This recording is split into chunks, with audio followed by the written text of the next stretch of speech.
Son of a bitch. Making love. All right, gentlemen, Got we it. are good. We are live. Who's live? Who are we, Brian? What is the name of the show, Coach? It is it Cain Velasquez and Javier Mendez, Coach Podcast, or Coach's Corner? Cain Velasquez and Javier Mendez. Which one is it? It's Coach's Corner with Kane and Coach's Corner with Kane and Hav. Oh, and you couldn't even remember my name. I was just There you making sure go. there were so many I don't know if it was variations. Hav or Javier. I don't know what you. There were Or so many Javier. variations. Yes. Here, actually, let me look while you guys talk. Let's look. Se puede. Yes. We'll look right now. So what's up, gentlemen? Did you guys watch the fight card this week? I did. I did. I raised my hand. I watched. I'm a big fan. What about you, Kane? What's the highlights afterwards? You watched the highlights? Well, Yes. Brian, did you watch the fights? Yes. I started Okay. I watched from the undercard and a few up, and then I just watched the main card. I was asleep. I was asleep for the undercard, so I didn't watch that. But I 100% watched the main card, and the very first bout. You know, it's like they're trying to build the next star in the 185-pound division, and my feeling is Bo Nichols delivered. I seen his transitions, how he adapted to the guy's a real fighter. I was very impressed with how he adapted, and he was very tenacious. You know, he didn't stop, even though he'd made some errors right against higher experienced guys that would have cost him. But due to the fact that the guy he fought was not too experienced on the ground like him, he was able to make those mistakes that would have cost him against higher level guys. But I think Bo Nichols is the real deal, and you're going to hear more about him, and you're going to hear more good things about him. He's well spoken. He's super confident, and no, I like him. I like him. I'm a fan. I'm a fan. Okay? A little bit, you know, Bo Nichols. You obviously know who Bo Nichols is because of wrestling accolades. Yeah. Yes. Yeah. Penn State national champion. I don't know how many times. I saw some of his like other stuff earlier this week.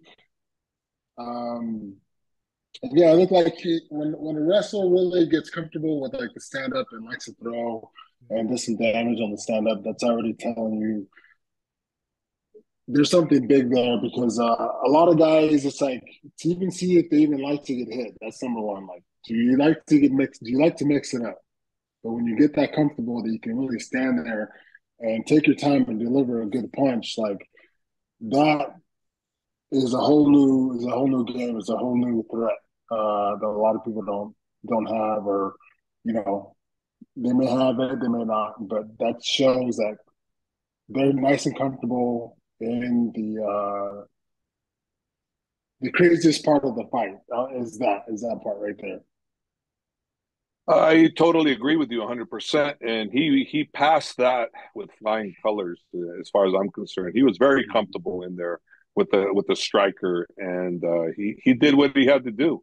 You know, he's been training what, a year and a half, right? And he's got 3 fights under his wing, all stoppages, and I don't think they went past the first round, if I'm not mistaken. Brian, am I correct on that? They I haven't think you're went fine. past the first round. He's actually 4-0 right now. 4-0, but all 3 before this one went before the first round, Yeah. and this one went in the first round too. Mm-hmm. So he finishes opponents very fast.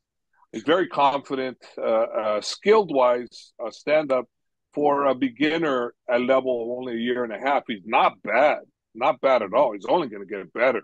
And having great coaching at American Top Team, you know, it's only going to enhance everything that he's doing. So I'm looking forward to seeing what's next from him because what I saw from him, I was super impressed. Now, Coach, correct me if I'm wrong, but wasn't he being scouted once to come to AKA or recruited to go to AKA? I don't know. I have no idea about that. Only person that could give us that answer might be someone like DC, because DC would know, because DC is the contact to just about any high level collegiate type wrestlers. I have zero idea. I've never been involved in recruiting anybody, you know. So DC would be able to tell us. Gotcha. Yeah. So what was after Bo Nichols? I forgot. Who was that next? That was Gamrot and Turner. Yarmont Turner. Oh yeah, Gamrot. He's the 155er. Sorry, I saw that fight. You know what? That Jalen Turner guy, fighter. Wow, with a little bit more seasoning, he could be a real threat for everybody. Everybody, you know, Gamrot's his name, right? Gamrot. Gamrot. Gamrot, he was impressive because you know what? He knew what he needed to do to win. He acted out a very, very tough decision because that was no easy fight. If he'd have screwed up and tried to do more stand up, which he didn't, he would have lost. Turner would have took it to him. Turner would have got it. He would have taken him, and he did it. And that just shows, you know, another experienced fighter that stuck to what he's best at, which was the grappling. You know, he's superior to not by much, but he was superior over Jalen on the ground. So that he impressed me. Yeah. Cain didn't see it, so you know, can you even comment on that? Si se puede.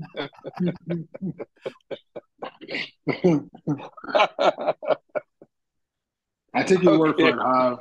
You take my word for it. Okay. You see a guy turning the corner just a little bit more. Turns the corner, makes a big impact. Makes a big impact. And the next fight after that was Shabkat Versus Jeff Neal. Against Jeff Neal. Wow. I missed that once. That was one that I missed. Wow. Wow fight. That fight was fun for me. I love this Shabkat guy. He is a Terminator, man. Jeff Neal hit him with shots that would have taken out many other fighters, top level fighters. And this Shabkat came back and gave it to him. And that guy, my gosh, he just would not quit. Remember this. He's got 8 KOs on stand-up, 8 submission wins, 16-0 record. No one's gone the distance with him, right? Yeah. And you're thinking, well, Jeff Neal lost this fight, but he almost took him out, but he still was close. And you're thinking, wow, this guy's going to finally go to the decision. Oh, no. He wasn't having none of that. You know, that standing choke, the way he did that. Did you see how he did that, Brian? You didn't see it? Oh, man, you got to watch it. You got to watch it. This guy, he's a G, man. This guy is a G. He's gangster all the way. He's a gangster, man. He was my funnest fight of the night by far. I'm looking forward to him dominating again. And he is fun to watch. He is so much fun to watch because you know what? The guy will do everything. Before you know it, spinning wheel kick will come at you. And then inside, he'll punch you and then elbow you at the same time. You know, he's impressive. And you hit him, right? He does like what Cain's talking about. If you're not afraid to get in the mix, you come right back. That's exactly what he did. You hit him, he come right back at you. He ain't backing down. And Cain can attest to what it takes to do that. Because if you don't have that, when you got a Terminator like Shabkat is, you're not going to last with him because he's a Terminator. You got to give it back, you know, and if you don't, he's taking you out. It's just so big on the striking aspect when you do have that finally, you know, when you have it, it's either you do or you don't, you know, and obviously there's levels to it. There's guys that really do thrive on being in that comfortable position on the stand-up. But it's like, do you even like to mix it up a little bit, you know? And it's like pretty comfortable with mixing it up. Okay to take a few punches. Then there's some guys, like you said, that are just Terminators that'll just keep walking forward, even though they're taking some hits, or it's like it doesn't phase them as much as it would phase normal guys. He got hit, Cain, with some shots that I've seen even champions. I've seen other champions who get hit like this guy got hit, and they go downhill from there. Not this guy. He got hit, and he said, "No, you hit me, you're getting it back. I'm coming back. You're not going to just teach me a lesson. I'm going to teach you a lesson back." And the guy's mouthpiece, his mouthpiece, was out for 2 whole minutes. Yes. DC and Joe Rogan were going, "Hey, his mouthpiece is out. His mouthpiece is out." That guy would say not a word, not a word. And then when they said the mouthpiece, he goes, "Whose mouthpiece is this?" And he's looking up, "Well, I guess it's mine." You know, he didn't care. He did not care. It's like, I'm going to terminate this guy. I don't care if my mouthpiece is gone. I'm fighting. I mean, most people, as you know, Cain, most fighters will say, "Hey," even great fighters will go, "Hey, my mouthpiece is gone." Yeah, not this guy. No, mouthpiece, I don't care. That's why I like him so much, because he's going to get the job done. Doesn't matter what he has to do, he's getting the job done. And you have to respect and you have to admire fighters like that, and you have to root for them, because that's what it takes to be a winner. What that guy does, that's what it takes to be a winner. That's a whole mind game that a lot of people don't have. Like, he's putting the win over everything else. Like, fuck what he's wearing or anything. Like, he doesn't even care about his mouthpiece coming out. It's the win is first at all costs. That's number one. Everything else, it doesn't even matter. So, that's a fight I have to watch. You got to watch it. You're gonna love it. You're gonna love it. You're gonna love him. And Jeff Neal, hey, props to him too. He took some shots too, and he hung in there tough, man. Jeff Neal, props to him. There might be some issues going on there because he didn't make the weight. So whether there was an issue or not, I don't know. But his performance was a great performance by Jeff Neal. But he just fought a Terminator, man. He just fought a Terminator that really impressed the hell out of me. Shavkat, I can't wait for his next fight, and I hope that they either give him a number one contender shot or just shoot him for the straight shot, title shot. Why not? Wow. He's 17-0, 17 finishes. You can sell it. I mean, he doesn't speak English, but he's got a personality in the cage, not outside the cage. He's a personality in the cage. So there's some fighters that got personalities outside the cage, and you can follow. They got one word. They can say one-liners, this and that. Like Cain, you weren't one of those kind of guys. You were in the cage type of guy. You weren't outside the cage. Whereas Habib is like great on the inside and outside. Habib's got great one-liners. He's probably one of the greatest one-liner guy out of anybody of all MMA times. Think about it. Habib's got the greatest one-liners, but you were not that way. DC, he was good inside and outside too. DC, but you of all, you're like him, Terminator. That's why I call him Terminator, because you and him kind of similar in that regard, Cain talked with his fists. Wait, what about the women's title fight? What about just that? Grasso versus Shevchenko. Yeah, I saw highlights of it, and then I saw what you talked about right at the end, close to the finish. So you can kind of lead up and kind of go into that, what we talked about earlier.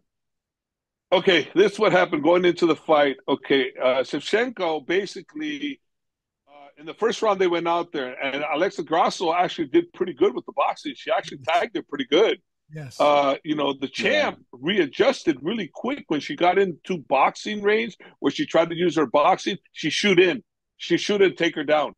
She had her controlled the whole fight. Everything was going the champ's way. Everything was going the champ's way, and you were going, wow, it doesn't look like Alexa Grasso was going to get it, but she never quit, never, not once. Just like Leon Edwards, same thing, never quit. For whatever reason, like she said, I'm a Mexican, corazón del mexicano. She went out there and just fought like a true Mexicano, true champion, pure heart, and she never quit on anything. And like I said, from there, Cain, you saw the technique. She said that her coaching staff, they were working on that technique. Spinning back kick and jumping on their back and going for the choke like she did. Now, you saw that, Cain. Elaborate from there, how hard that is to do. Yeah, it's less than a second when somebody throws like something spinning, and you try to take their back. Number one, you gotta like see it happening first. Then you gotta close the distance as the back is turned. So hopefully you don't get hit with anything first. Number one, go in, close the distance. And yeah, when she threw that back kick, when she spun, Alexa just took her back and right away went to taking her back, putting the legs in, taking her back. It wasn't like taking her back, trying to like bring her down. It was taking her back, then got on top and threw the legs in, threw the arm over the neck. That's like it's like being comfortable everywhere. That's what we talk about, right? Like in the cage, you learn everything. You're being comfortable everywhere. Like so, when you get into a position, you don't think, oh, what am I doing next? No, it's already flowing. Like you're already flowing A, B, C, like without stopping. I think we have someone coming on here, Cain, that wanted to talk to you. Some guy coming on here. You want to talk to me? Yeah, well, I don't know why this guy wants to talk to you, but he said, I want to talk to these guys. So we got someone that decided last minute he wanted to come talk to you. But the thing is, for me to practice that move, the coaches were on there, I would have said, you guys are crazy practicing that move. You know how hard it is to pull that off in the fight? She's got to worry about so many other issues that she's going to work on that. And God darn it, look what happened. And boom. Yeah. One move they practiced. So that just goes to show you that the champion, who is the champion, people are watching your tendencies. They're going to watch where you can come in and capitalize on your mistakes. Mm-hmm. That was a mistake that she did a lot, but I myself would have never implemented that plan. So, kudos to our coaches for such a great, execution of a mistake that, that normally is not really a mistake, but they capitalized on it. It's pretty amazing. Yeah, pretty much going on what you're saying, like, there's so many aspects of the fight, and to take a little bit of time off to work on something at the time would seem so minuscule, right? It would seem so small. It seems like it's nothing so big, but that's what it's her never stopping the fight and working on that one of the fight. Yeah, and now Mexico has 3 champs. Can y'all hear me? We can hear you. We can hear you. Viva Mexico, cabrones! Viva Mexico, cabrones! Did you see that? Cain, you were the first Mexican champion now to have 3 of them. That's crazy, right? These guys are really going. It's amazing, man. Yeah. Hey, did you see doing it? That girl, Alexa Grasso, gonna squeeze all the white out of Valentina Shevchenko's face? Did you see that? Yeah. She squeezed her so much that her whole face was white. Took all the color out of her face. But you see how she wouldn't let it go? She had it, and all of a sudden she's just like tighter and just tighter, and you're going, wow. To me, like honestly, the thing that was interesting about that spinning kick, and I heard you guys discussing it a little bit about implementing that as a game plan, was you remember the last time this happened in such a big moment? It was us. It was Luke Rockhold. When Chris Weidman tried that spinning back kick, Luke got on top, beat him up very, very badly, and then Luke ultimately found the finish in the fight like a round later. But, dude, spinning attacks now are very difficult. It's hard to say that to Cain when he's spinning kick Travis Brown. But it's like, it's difficult to implement those today because the level of mixed martial arts is just raising over and over and over. And every time we see people.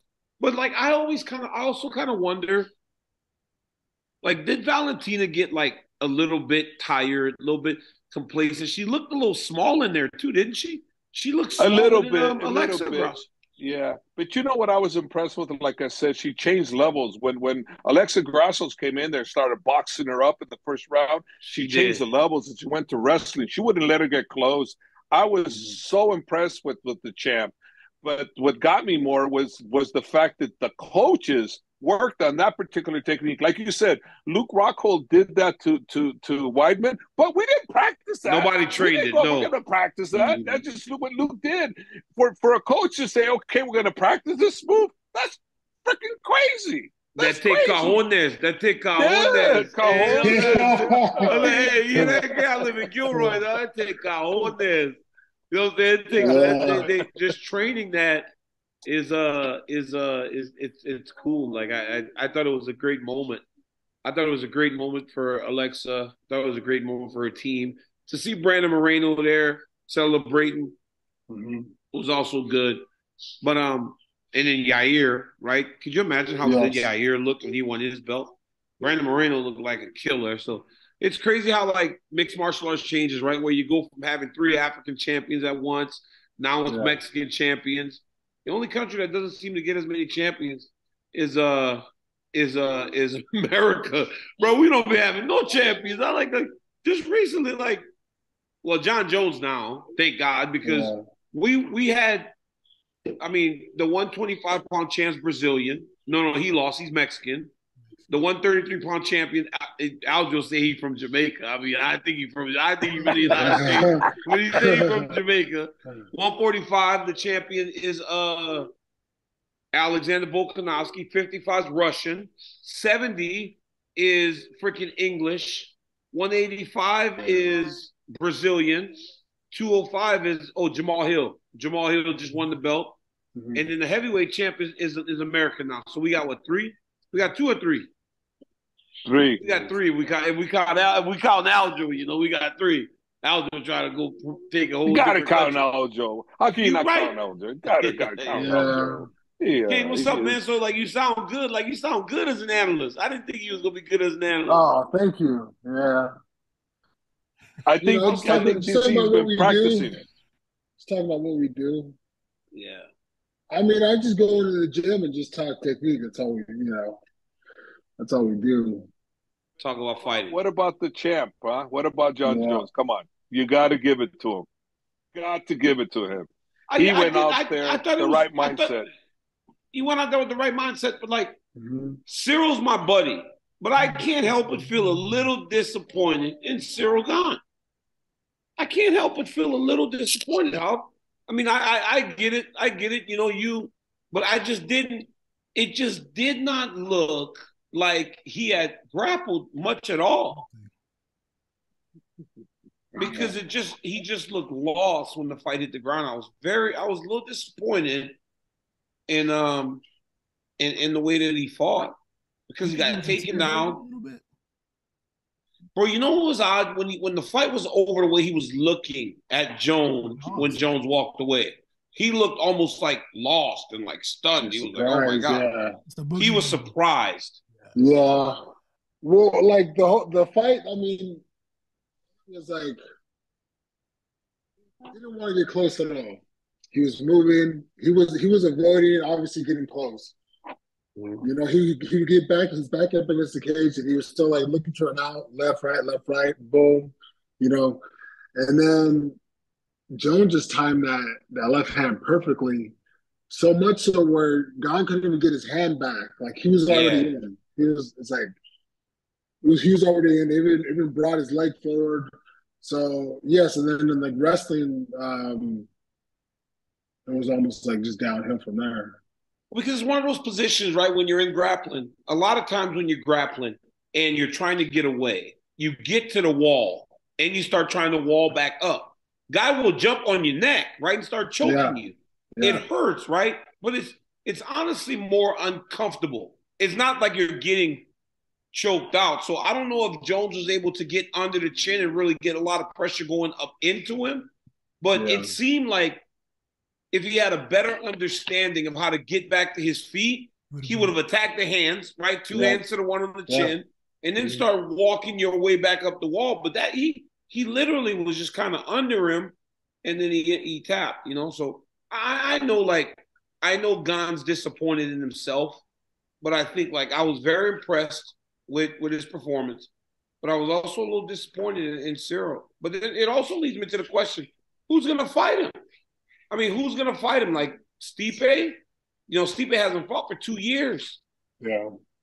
Well, the thing is, the difference between Stipe and Gons is Stipe can wrestle. Okay, Yes. Yeah, so and he could Gons box. had he could box really well. Gons had zero grappling ability compared to a world champion. You know, zero. He really did, and I knew that. And you know why I knew that? Very simple. One DC, Gano. Ngannou wrapped them up. Come on, Ngannou wrapped No, them up. no. I That ain't think a signal. Francis. What is? I think Francis is strong though. I think like if you let Francis grab you, how even me and like me and Cain, if Francis gets his hands locked around us, he's so strong he might be able to like drag you to the ground. Like he's just big. He's like so big. You It's guys are like next, even if he doesn't like know what he's doing, he could like drag you to the mat off. I think. when you guys are next to each other, I, he's just I massive. He towers you. also have a cheat Yeah. code, you guys. I have a cheat code over all you guys. I have videos of those guys grappling, and Gon had zero grappling from the He videos that I did. have. Yeah, Wow. He he actually. had zero grappling, bro. I was like I going. don't understand how That's you why go into a fight. the cheat code. I knew. That's why if I wish I would bet money because I would have killed it because I Well, knew you Jones can't was going to now. whoop him. Oh, You know, You can't now unless you want to find wow. yourself in the same No, position as hell no. James Krause. Sorry, I never bet. I never bet one time in my life. You know, I lose my money in Vegas on the tables, but never on bets. Never have. I never will. Yeah. But I had the cheat code because I seen his grappling abilities, and they weren't there. They weren't there. To go with someone like John Jones, who's been grappling since he was 7 years old, and DC, you fought him twice. You know him. He'll do whatever he needs to do to win, and he's going to take the easiest route to win. He's not going to go the hard route. He's a very intelligent fighter. His IQ for fighting, is almost as highest level as it's ever been. Well, I think it's probably his best attribute. I think that's probably his best attribute, honestly. I agree with that 100%. Because even for the physical gifts, it's like he does have a very strong will inside the octagon. He has a very, very strong will and a determination to win. But I mean, I think Stipe will be tougher. I think probably the toughest matchup for me right now is probably Curtis Blades because Curtis Blades is big. Curtis Blades can wrestle. Curtis Blades is and because he doesn't present that one punch knockout power, a guy like Curtis Blades can stay in there with him. Kane, who do you think is his toughest one? Agree. You guys think so? Yeah, I guess. Yeah, Stipe, I would say.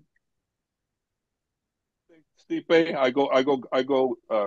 I go Blades. I think Blades is the toughest one because he's younger, more athletic, and he's come. Curtis Blades has gotten much better. Stipe hasn't fought in a while, and he's on the older side. I think he's 40 now, right? Yeah. Stipe's 40. I don't know. I think Stipe's either turning 40 by the time that he gets to the fight, or he might be turning 41.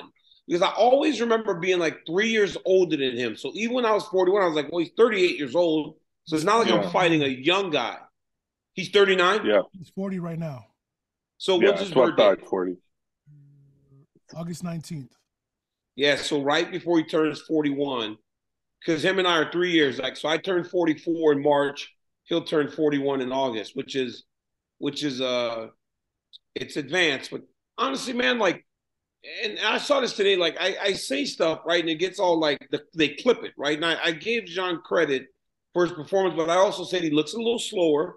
That's not a lie. Like, you gain that much weight, you're going to, did he, well, I mean, I remember being in there and his kicks were fast, right? Yeah. He kicked hard, but they were really, really fast.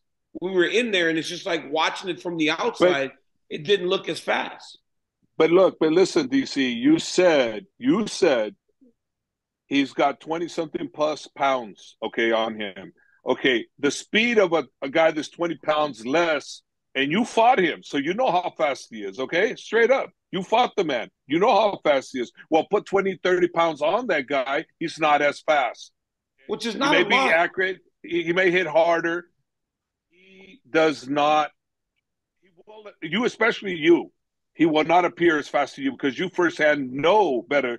So anybody that's misquoted you that, they can go, wherever, because they never been in there with the man. You know how fast he was. You know how accurate he was. So for you to make that comment, you are the right person to make that comment versus someone else that has not been in there with him. You've been in there with him 2 times, so you know how fast he is. Where you at, Hal? Where are you right now? I'm in my house. Let me see that room you got there. This guy is like, No, this guy. It's the office gym. Where you live at, Javier? Tell me where you live at, Javier. No, you're lying. Where you at, Hal? Where you at, Hal? You at home? That beautiful little baby right there. Don't try to deflect. Oh my God, this guy's a politician. Hey, she said hi. She said hello to me. You see Javier? She said Javier in that McMansion. Hey, y'all want to? Hey guys, Javier Mendez is hosting cocktail parties in his mansion. He live on the hill somewhere in Gilroy. I know. Yeah, I'm right next door to you. What are you talking about? We're only like what? Less a quarter of a mile apart. Me, you, and Cain all live within a mile of each other. Yeah, we haven't seen each other one time. Because y'all so busy, man. Y'all so busy with y'all famous podcast. Yeah. Y'all so busy with y'all famous podcast. Hey, Hal, I went to Cain's house and beat his ass in pool. I beat his ass in pool, and I beat him in ping pong. I kicked his ass. I didn't even play for it. I beat you. How does that happen? It's funny. He's funny, huh? That guy's funny, Velasquez. That Velasquez is funny, isn't he? Good times. That's funny. So hey, what do you think? What's the next big thing you're going to be doing, DC? Well, I'm doing for ESPN. I'm leading the coverage for WrestleMania supposedly. So that's a good thing. But I feel like one thing that I'm missing is it's a disservice to Lucha is that Cain just will not book me. Cain just will not book me in AAA. I've reached out to Cain. I've reached out to Conan. I've reached out to everybody. They will not book me in AAA, Hal. I keep begging and begging and begging. It's a disservice. It's a discredit to Lucha because I have some of the best Lucha moves out there. My backflip, they call me El Guapo. You remember when I put that mask on? El Guapo. Yeah. Dude, we'll have you out. Obviously, with my situation, I can only, as of right now, I'll possibly do only the shows in the U.S. And there aren't many shows in the U.S. That was the only one. Why don't so I'll keep you updated. That's something that I want. You should lower your zeros, DC. Maybe you should lower your 7 digits and maybe go to 6 digits. And do that too, please. You stop it. I'll be there. I'll be there. I'll be in there. I'll be there ready to go, bro. I'll be in there ready to go. Cain, I only can do like 45 to 1 minute spots, and then I'm going to probably need a break. Give me like 45 minutes, 45 seconds to a minute. Give me a break. Then I'll come back in. Whatever you need. Just give me like time. So when we get into the ring, let me tell you how this works, Javier. I'll give you a little bit of insight into the business. So we get in there as the good guys. We'll get beat on a little bit, right? It's called the heat, right? Cain, it's called the heat. Yeah, you build the heat. Then the good guys make the comeback, and then we get to the finish. That is how a wrestling match works, right? You got the heat, so the bad guy just looks very dominant to start. Then the comeback. That's when Cain and I will start to do our thing. And then we'll go to the finish. And that ultimately is where the match ends, hopefully with us getting our hands raised. I just kind of pull the curtain back a little bit on the business that I have one question for both of you guys. One question. Just one question. Okay, honest question here. Will you guys, yes or no, take your shirts off? I don't like to take my shirt off anyway, bro. I'll tell you this. I don't really. All right, guys. So we lost DC. We lost DC. Just when I was asking the famous question, will you guys or will you not take off your shirts if you guys do a lucha libre, together? And the answer was, what was the answer, Cain? I don't know. DC was in the middle of answering it. I think he said it was a no. But with him, like when we get there, and I believe he will. I'll get with the guy that will get his stuff done. His guy's name Oscar. Get him boots, get him everything, like whatever he wants from scratch. Get his get up out. So if he wants to wear a shirt, maybe some tights, I don't know, Yeah. something like it will make it work for whatever. Yeah. For me, I will go back shirtless as soon as I lose a little more pounds at the gym. You I know? relate to you guys, and you know what? Ever since I retired from fighting, my shirt doesn't come off in public for nothing. I'm too fat. It does not come off, man. People go, Coach, take your shirt off. I go, hell no, taking my shirt off. You're crazy. Like what?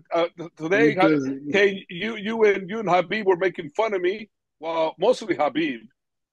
About Coach, you need to be 225, not 255. But I'm not. Talking about, well, you know. He was talking about the coffee, though, is what he was talking about. But he was making fun of my weight. He always makes fun of my weight. Coach, you need to calm down. Calm down. Yeah.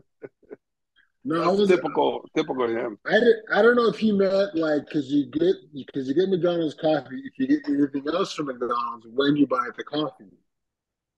No, he means, I know, because this is not the first time he tells me. He means he wants me to lose weight. He says, you're too fat, Coach. I want to keep you around a little longer. Lose weight. Please, slow down. No, man, it's all good. It doesn't matter. Nobody cares. But he bought me that $500 gift certificate for the coffee place. I forgot the name already. Why did I forget? Starbucks. And my son used it all. I didn't use it because, I went to McDonald's. And the reason why I go to McDonald's coffee, it's not bad, but it's quick. It's right by the gym. I go, boom, right in. I mean, Starbucks is across the street too, but I'm going to wait 10, 15 minutes to get Starbucks versus a minute or less at McDonald's? No. Okay, you said two things. One was correct. It's quick. And it's crap coffee. It's fucking shit coffee. It's not. It's not bad. Khabib came into the gym every day and the same thing. He would bring McDonald's coffee. I'm like, why are you drinking this crap? Like, why? I told him about a place to go to that was much better. You go much quicker to get this coffee that you're not really enjoying, unless you don't really care about coffee, which is okay as well. But there is a point. How long are you drinking your coffee where you enjoy it? Don't tell me you enjoy that coffee. That's a lie. Okay. No. Okay. To really, really enjoy it,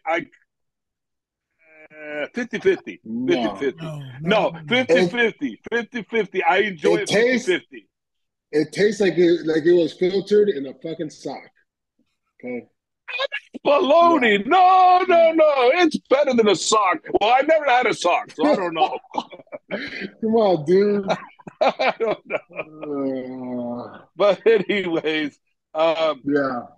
Okay. So, what do you think, Cain? We have this weekend. We have our fighters. We have Usman defending his title against Benson Henderson. In all reality, you work with Usman. You see what kind of champ he is. What do you think? How bright is his future? Do you think? Really? What do you really think?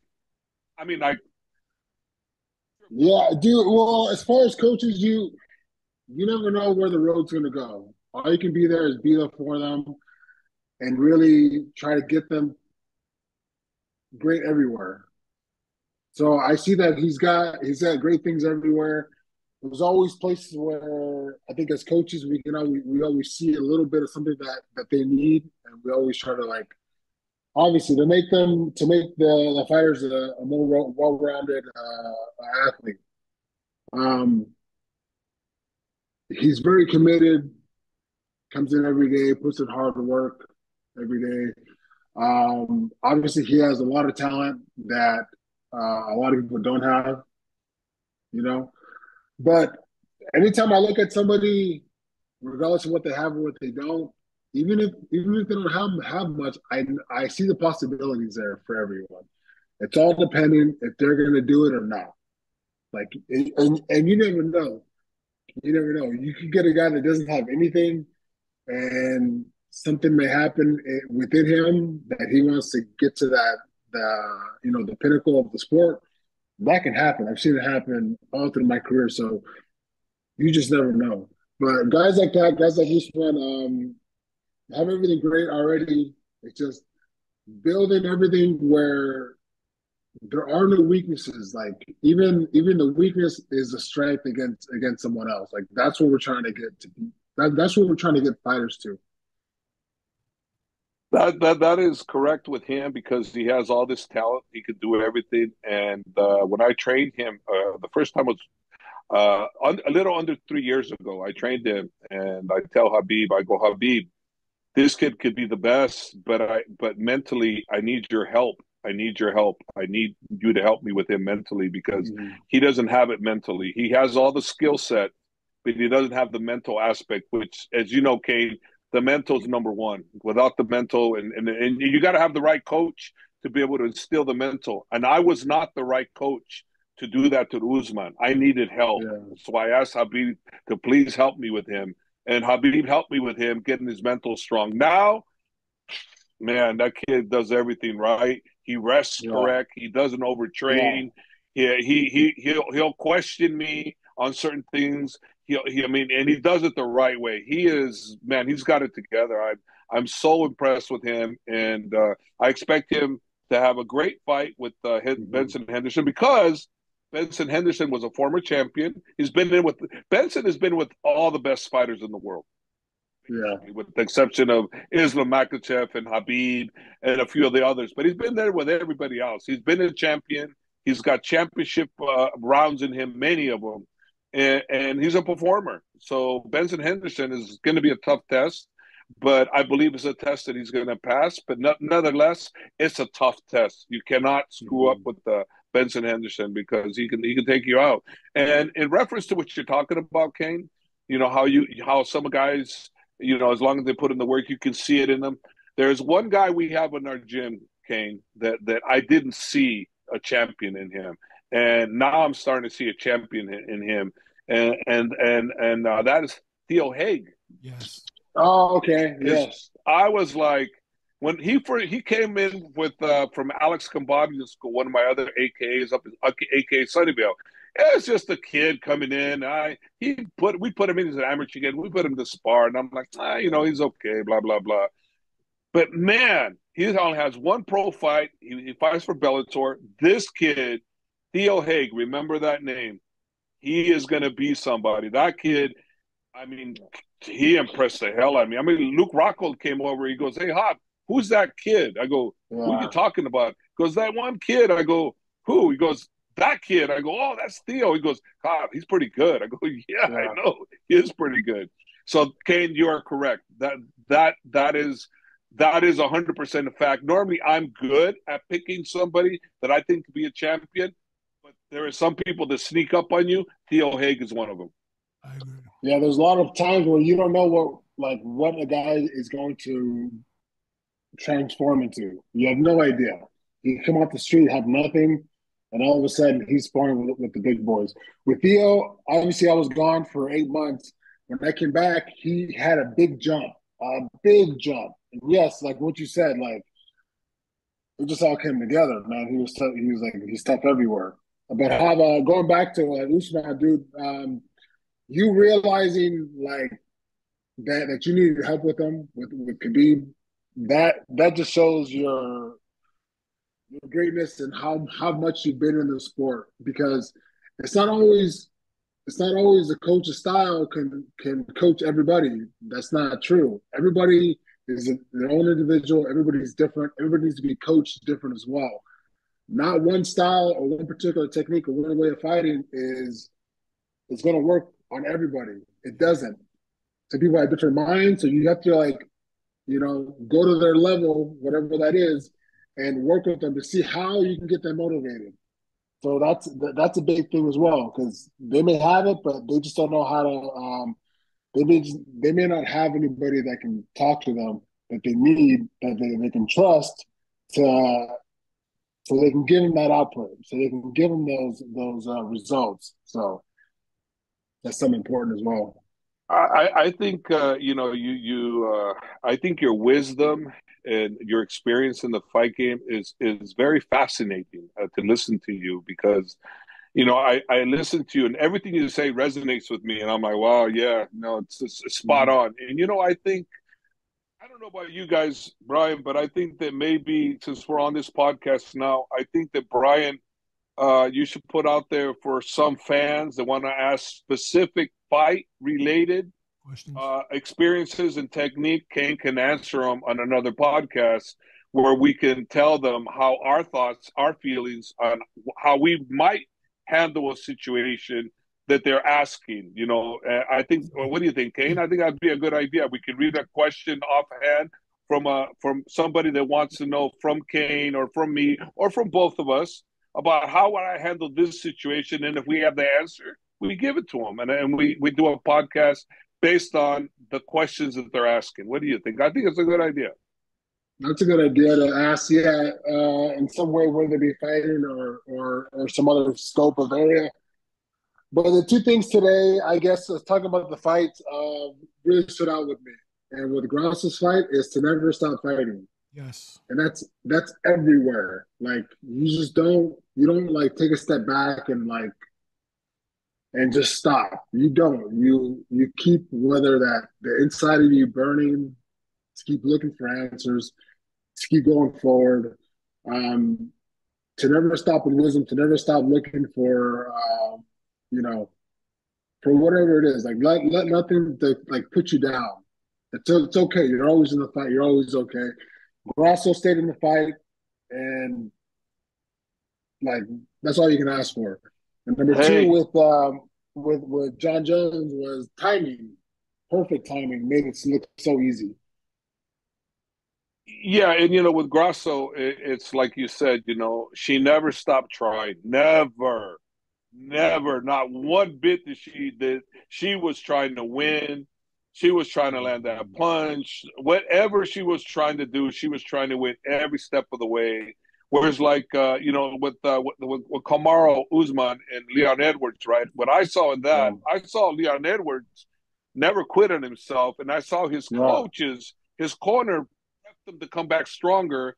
And I saw that writing on the wall. I was watching that the commentators were saying, "Oh, it's more or less over." In my mind, I was going, "Well, somebody's got to tell Leon Edwards that because he's fighting like this still because he still wants to win." And there and behold, yeah, that one punch kick combination, he was trying that earlier, and I saw him trying earlier. It wasn't working, and it hit pay dirt. And my question was, corner, shouldn't you have told your guy, you got this locked up, don't risk it, put him up against the cage, take him down, steal the round. Don't go and give the crowd that big old giant hurrah, hurrah. Steal the round, right? Let's win that fight, in particular, maybe Valentina, her throwing that spinning trademark back kick she does, had she not thrown that back kick, who knows? She might have just won. That was a one big boo boo. So the air of your ways sometimes looking flashy doesn't work yeah, sometimes. yeah. But you don't know it's an error until it happens, right? Like Yeah, like the whole exactly. fight, it's working. It's all like you're good the whole time, the whole time. And you throw it one time at the end, and that's all it takes. Like so what are you supposed to say? Like you're doing the right thing. That one time it happened. This is what happens. You What know. happened?